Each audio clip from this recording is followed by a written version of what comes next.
오늘 하나님께서 우리에게 주시는 말씀은 사도행전 5장 1절에서 11절까지 말씀입니다. 사도행전 5장 1절에서 11절까지 말씀 우리 함께 읽겠습니다. 아나니아라 하는 사람이 그의 아내 삽비라와 더불어 소유를 팔아 그 값에 얼마를 감춤해 그 아내도 알더라. 얼마만 가져다가 사도들의 발 앞에 두니 베드로가 이르되 아나니아야, 어찌하여 사탄이 내 마음에 가득하여 내가 성령을 속이고 땅값 얼마를 감추었느냐? 땅이 그대로 있을 때에는 내 땅이 아니며 판 후에도 내 마음대로 할 수가 없더냐? 어찌하여 이 일을 내 마음에 두었느냐? 사람에게 거짓말한 것이 아니요 하나님께로다. 아나니아가 이 말을 듣고 엎드려져 혼이 떠나니 이 일을 듣는 사람이 다 크게 두려워하더라. 젊은 사람들이 일어나 시신을 싸서 메고 나가 장사하니라. 3시간쯤 지나 그의 아내가 그 일어난 일을 알지 못하고 들어오니 베드로가 이르되 그 땅 판값이 이것뿐이냐? 내게 말하라 하니 이르되 예 이것뿐이니이다 하더라. 베드로가 이르되 너희가 어찌 함께 꾀하여 주의 영을 시험하려 하느냐?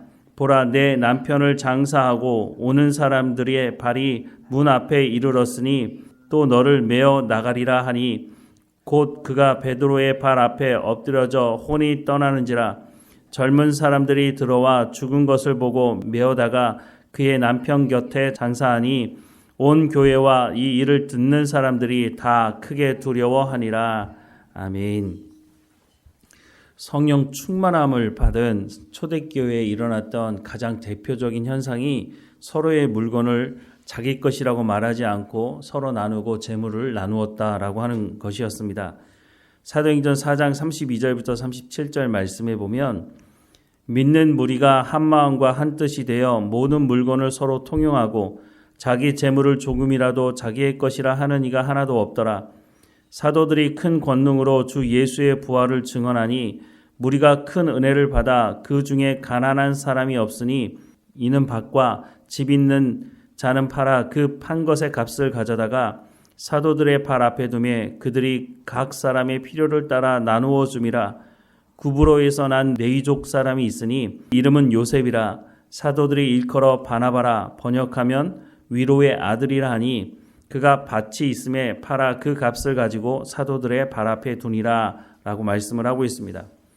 이렇게 많은 사람들이 모이다 보니까 가장 시급한 문제는 먹는 문제를 해결하는 것이었을 것입니다. 그런데 먹는 문제를 농사에서 그걸로 다 해결할 수가 없는 거죠. 그리고 예루살렘이라고 하는 것이 산 꼭대기에 있는 도시라서 농사 짓는 것도 만만치 않았을 것입니다. 어쨌든 이 많은 사람들이 모이다 보니까 이 먹는 문제 해결하는 게 시급했고 이 먹는 문제를 해결하기 위해서 여러 사람들이 자신의 것을 내어놓았다라고 말씀합니다. 그런데 그 사람들 중에는 자신의 땅을 팔아서 밭을 팔아서 그 값을 이 먹는데 또 다른 필요한 데 쓰라고 헌금하는 사람들이 있었다는 거죠. 여러 사람이 있었을 텐데 그 중에 대표적인 사람 바나바를 소개하고 있습니다. 바나바라고 하는 사람은 이름이 바나바가 아니고요. 이름은 요셉이고 그 요셉에게 붙여진 별명이 바나바였습니다. 그 바나바라는 뜻이 위로의 아들이라는 뜻을 가지고 있습니다. 바나바가 이렇게 헌금하고 나서 아마도 내가 이것을 헌금했다고 사람들에게 알리거나 자신의 이름을 드러내는 그런 일은 하지 않았던 것으로 보여집니다. 그러니까 사람들로부터 더 존경을 받게 되는 거죠. 부자라서 모든 사람이 존경을 받는 것은 아니죠. 부자 중에서도 그것을 나누면서 그것을 자신의 이름을 내는 그런 것으로 사용하지 않는 사람들이 있죠.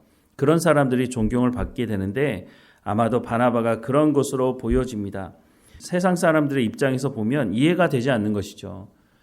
수단과 방법을 가리지 않고 성공하고 출세하고 더 많은 돈을 벌려고 하는 사람들의 입장에서 본다면 바나바는 이상한 거죠. 아니 저 사람 참 이상하다. 열심히 노력해서 어쨌든 돈을 벌었을 텐데 저것을 가지고 저 많은 사람들에게 먹이고 나눠주는 거 뭐 그럴 수도 있겠다고 생각이 들지만 아마 상당한 액수를 내놓지 않았을까 하는 생각을 합니다. 그러니 세상 사람들 입장에서는 이해가 되지 않는 것이죠. 자신들의 탐욕을 쫓아가는 사람들 입장에서는 도대체 이게 무슨 일인가 싶은 상황이 벌어진 것입니다. 초대교회 성도들이 바나바뿐만 아니라 여러 사람들이 자신의 것을 내놓고 어려운 사람들을 돕는 구제도 일어나고 또 서로 함께 나누는 이런 일들이 세상 사람들 보기에는 이상해 보였겠죠. 그런데 이상하다고 하는 것을 넘어서서 아마 그 사람들에겐 충격적이었을 것입니다. 어떻게 해서든지 한 가지라도 내가 가지려고 하는 사람들 입장에서 온다면 이해가 되지 않는 거죠. 하지만 시간이 지나면서 이 사람들이 여전히 그 모습을 가지고 있는 거 보면서 아마도 예루살렘에 있는 사람들이나 이 모습을 목격한 사람들은 야, 예수 믿으면 저렇게 변화되는구나 라고 하는 그런 영향력도 있지 않았을까 하는 생각을 합니다. 그런데 이런 와중에 이런 모습을 보면서 부러워하는 사람들도 있었던 것 같습니다. 그런데 부러워하는 거 그럴 수도 있죠. 그런데 부러워하는 것에 머무는 것이 아니라 더 나아가서 죄에 빠지는 사람이 있었다고 하는 것을 오늘 본문은 말씀해 주고 있습니다. 오늘 본문 1절과 2절에 보면 아나니아라 하는 사람이 그의 아내 삽비라와 더불어 소유를 팔아 그 값에 얼마를 감춤해 그 아내도 알더라. 얼마만 가져다가 사도들의 발 앞에 두니라고 말씀을 하고 있습니다. 자기 소유를 팔아서 헌금했다는 것 얼마나 감사한 일입니까? 그런데 이 과정 속에서 문제가 있었다고 하는 것을 말씀해 주고 있습니다. 분명히 내가 이것을 팔아서 헌금해야지 라고 처음에는 생각을 했는데 팔고 나서 현금이 들어오고 나니 생각이 그때 바뀌었다고 하는 것입니다. 처음부터 이걸 팔고 내가 어느 정도는 가지고 있고 내가 이 정도는 헌금해야지 이렇게 했으면 모르겠는데 처음에는 다 팔아서 다 모든 것을 헌금해야겠다라고 마음에 생각을 할 뿐만 아니라 자기 아내와도 함께 상의했다는 거 아닙니까? 그런데 팔고 난 이후에 생각이 바뀌고 그래서 일부만 헌금하게 되었다고 하는 것입니다. 그런데 여기서 끝나지 않았죠. 3절 이하의 말씀에 보면 베드로가 이르되 아나니아야 어찌하여 사탄이 내 마음에 가득하여 내가 성령을 속이고 땅값 얼마를 감추었느냐? 땅이 그대로 있을 때에는 내 땅이 아니며 판 후에도 내 마음대로 할 수가 없더냐? 어찌하여 이 일을 내 마음에 두었느냐? 사람에게 거짓말한 것이 아니요 하나님께로다. 아나니아가 이 말을 듣고 엎드려져 혼이 떠나니 이 일을 듣는 사람이 다 크게 두려워하더라 라고 말씀을 하고 있습니다. 어떻게 생각해 보면 이게 죽을 일인가? 라는 생각을 할 수도 있을 것 같습니다. 아니 헌금을 아예 안 한 것도 아니고 그래도 일부는 한 거 아니냐? 그러면 그런 일 때문에 죽어야 되는 일이 이게 합당한 일이냐라고 생각을 할지 모르겠는데 베드로가 지금 뭐라고 말하고 있습니까? 다시 말씀을 보면 3절 말씀에 아나니아야 어찌하여 사탄이 내 마음에 가득하여 라고 말씀을 하고 있습니다. 그냥 단순히 헌금을 하고 안 하고의 문제가 아니라 아나니아의 마음 가운데 사탄이 내 마음에 가득하게 되었다라고 하는 이 말씀을 하고 있는 것을 우리가 기억해야 한다는 겁니다. 내가 성령을 속였다라고 말씀을 하고 있습니다. 성령은 하나님 아니십니까? 결국 하나님을 속였다라고 말씀을 하고 있는 겁니다. 땅값 얼마를 감추었느냐? 땅이 그대로 있을 때에는 내 땅이 아니며 판 후에도 내 마음대로 할 수가 없더냐라고 말씀을 하고 있습니다. 그러니까 아나니아는 자기 거라고 생각을 한 겁니다.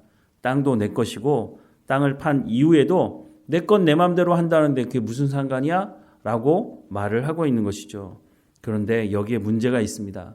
처음부터 그러면 헌금 얼마를 하겠다고 작정을 하든지 그것이 아니었다고 하는 것입니다. 모든 것을 헌금하기로 했는데 사탄이 와서 속삭였겠죠. 현금이 들어오고 나서 야 이거 너무 아깝지 않냐? 네 건데 네 마음대로 할 수 있는 거 아니야? 그러니까 하나님 말씀 무시하고 네가 작정하고 서운한 거 다 무시하고 그냥 네 거니까 네 마음대로 해. 그 말을 받아들인 것이 아닌가 하는 생각을 합니다. 이런 모습을 보면서 창세기 3장에 아담과 하와의 생각이 나게 됩니다. 아담과 하와는 하나님께서 선악을 알게 하는 나무의 열매를 먹으면 반드시 죽는다는 말을 들었던 사람들이었습니다. 그런데 사탄이 와서 뭐라고 말합니까? 야, 하나님께서 저 선악을 알게 하는 나무 열매 너 잘 보이는 곳에 두신 이유가 뭔지 아냐? 너 그것을 먹으면 하나님과 같이 될까 봐 하나님께서 못 먹게 하는 거야. 한번 먹어봐. 그 먹으면 하나님과 같이 된다니까? 그 말을 하는 것이죠. 그때 하와가 어떻게 했습니까? 하와의 마음 가운데 이미 선악을 알게 하는 나무의 열매에 대한 마음을 품고 있었다는 거죠. 그래서 그 마음에 사탄이 불을 지른 거죠. 보암직하고 먹음직하고 지혜롭게 할 만큼 탐스러운 것이라고 사탄이 말한 것이 아니라 하와가 그 마음에 그런 생각을 가지고 있었다고 하는 것이죠. 그래서 결국은 하나님께서 먹으면 반드시 죽는다는 그 말씀을 무시하고 선악을 알게 하는 나무 열매를 자신도 먹고 남편도 먹고 그 일을 통해서 사망이 시작되었다라고 말씀을 하고 있는 것입니다. 하나님을 속인 것이죠. 거짓말한 것이죠. 아나니아와 삽비라가 하나님을 속인 것과 똑같은 일이 있었다고 하는 것을 말씀해주고 있는 겁니다. 내 것이 다 내 것이 아니죠. 우리는 입으로는 하나님의 은혜라고 말할 때가 있습니다. 그런데 정작 하나님께서 말씀하실 때는 종종 우리의 생각이 바뀔 때가 있다는 거죠. 하나님이 주셨으니 하나님의 방법대로 하나님께서 사용하시겠다고 말씀하실 때 우리가 순종해야 하는 것입니다. 그런데 그것을 내놓을 마음이 없다면 하나님께서 그 사람에게 내놓으라고 말씀도 하지 않으신다는 겁니다. 왜냐하면 하나님은 억지로 빼앗거나 억지로 강제적으로 하나님의 일을 행하시지 않습니다. 내가 자원함으로 하나님 앞에 순종하지 않으면 하나님께서 요구하지 않으신다고 하는 것이죠. 신앙생활을 한다고 하는 것이 뭡니까? 하나님의 말씀을 듣고 순종하는 것이 신앙생활의 가장 중요한 것 아니겠습니까? 하나님은 선하신 분이십니다. 하나님께서 우리 가운데 무엇인가 말씀하실 때는 우리의 생명을 살리고 우리가 하나님과 더 친밀한 교제를 하기 위해서 하나님께서 우리 가운데 말씀하는 것입니다. 하나님의 말씀이 우리를 멸망 가운데로 이끄는 말씀이 있습니까? 어디에도 그런 말씀이 없습니다. 물론 우리가 고난 중에 있을 때는 하나님께서 나를 버리신 것이 아닌가? 이런 생각이 들 때가 있죠. 하지만 하나님께서 하나님의 손에서 우리를 놓으신 적이 있습니까? 하나님이 선한 목자가 되셔서 사망의 음침한 골짜기를 갈 때에도 주의 지팡이와 막대기로 우리를 인도하시는 분이 하나님 아니십니까? 우리가 때로는 이해할 수 없는 고난 가운데 때로는 이해할 수 없는 하나님의 말씀을 들을 때 하나님 말씀에 내가 정말 순종해야 되나? 이런 갈등함이 있기도 하지만 분명한 건 그것이 하나님의 말씀이라면 우리가 순종할 때 하나님 주시는 복을 누릴 수 있고 하나님 주시는 참 평안을 누리는 길이라고 하는 것입니다. 그런데 아나니아와 삽비라는 그렇게 하지 않은 것입니다. 사탄이 요구하는 편법을 쓴 겁니다. 하나님께서 처음에 주셨던 마음은 모든 것을 헌금하는 것이었습니다. 그런데 사탄이 와서 얘기하는 그 말을 듣고 이거 네 거야. 네 마음대로 결정해도 돼. 그 말을 듣고 하나님을 속이고 거짓말하게 된 것이죠. 그 결과가 오늘 어떻게 되었는지를 말씀해 주고 있습니다. 예수님을 따랐던 많은 사람들도 처음에는 예수님을 통해서 먹고 배부른 까닭이었다고 예수님께서 말씀하지 않습니까? 그렇게 예수님을 따랐던 사람들에게 예수님께서 너희가 나를 따르려면 하나님의 말씀을 듣고 순종해야 된다. 나를 먹어야 된다. 내가 하늘에서 내려온 떡이니 나를 먹으라고 하나님 말씀을 듣고 순종하는 삶을 살아가야 된다라고 말씀하셨을 때 많은 사람들이 예수님을 떠났다고 말씀하고 있습니다. 그때 예수님께서 제자들에게 너희도 나를 떠나가려느냐라고 말씀하실 때 베드로가 이렇게 말합니다. 요한복음 6장 66절에서 69절에 그때로부터 그의 제자 중에 많은 사람이 떠나가고 다시 그와 함께 다니지 아니하더라. 예수께서 12 제자에게 이르시되 너희도 가려느냐? 시몬 베드로가 대답하되 주여 영생의 말씀이 주께 있사오니 우리가 누구에게로 가오리이까? 우리가 주는 하나님의 거룩하신 자이신 줄 믿고 알았사옵나이다 라고 고백하고 있습니다. 영생의 말씀이 여기 있다고 말씀하고 있습니다. 그 말은 하나님의 말씀대로 순종하며 살아가겠습니다 라고 하는 것이겠죠.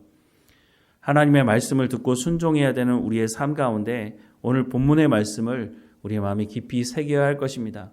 순수한 마음으로 하나님을 따라가야 하는 것입니다. 무엇보다 하나님은 우리에게 선하신 분이시고 우리에게 생명을 주시는 분이시고 우리를 구원하시기 위해서 예수님을 대가지불하신 분이라고 하는 것을 우리가 잊지 말아야 할 것입니다. 아담과 하와에게 접근해서 속삭였던 그 사탄이 오늘도 우리 가운데 와서 속삭일 것입니다. 야, 그거 네 거야. 네 마음대로 해도 돼. 하나님께서 다 이해하실 거야. 그런 식으로 말을 하겠죠. 그때 뭐라고 우리는 말을 해야 되겠습니까? 전적인 하나님의 은혜라고 고백해야 할 것입니다. 하나님께서 말씀하실 때 그 말씀에 순종하는 것이 우리의 생명을 살리는 길이라고 하는 것을 잊지 말아야 할 것입니다. 기도하겠습니다. 사랑하는 하나님, 하나님의 말씀 듣기를 사모하게 하시고 하나님께서 말씀하실 때에 그 말씀에 순종하며 살아갈 수 있도록 우리 가운데 성령의 충만함을 허락해 주옵소서. 사탄이 아담과 하와를 속였던 것처럼 오늘 우리에게도 그 속삭임이 들려올 때에 단호하게 끊게 하시고 하나님의 말씀을 쫓아 살아가는 삶이 될 수 있도록 은혜를 허락해 주옵소서. 우리가 거짓으로 살아가지 않게 하시고 하나님께서 말씀하신 그 말씀을 쫓아 살아갈 수 있도록 우리를 정결하게 하시며 우리가 죄 가운데 빠졌을 때에 그 죄를 정직하게 고백하고 회개하고 돌이키는 삶이 될 수 있도록 우리의 삶을 인도해 주옵소서. 오늘도 우리의 삶을 인도해 주시고 어느 곳에 있든지 하나님과 동행하며 하나님의 영광을 드러내는 소금과 빛의 역할을 감당하는 우리의 삶이 될 수 있도록 은혜를 허락해 주옵소서. 하나님, 우리 가운데 허락하신 이 모든 것을 통해서 복음이 흘러갈 수 있도록 우리가 복음의 증거자로 삶을 살아갈 수 있도록 우리의 삶에 성령의 열매가 맺어질 수 있도록 은혜를 허락해 주옵소서. 오늘도 우리와 함께 하시는 하나님께 감사하고 하나님과 더 친밀한 교제로 나아갈 수 있도록 인도해 주옵소서. 우리를 사랑하시는 하나님께 감사하며 예수님의 이름으로 기도드립니다. 아멘.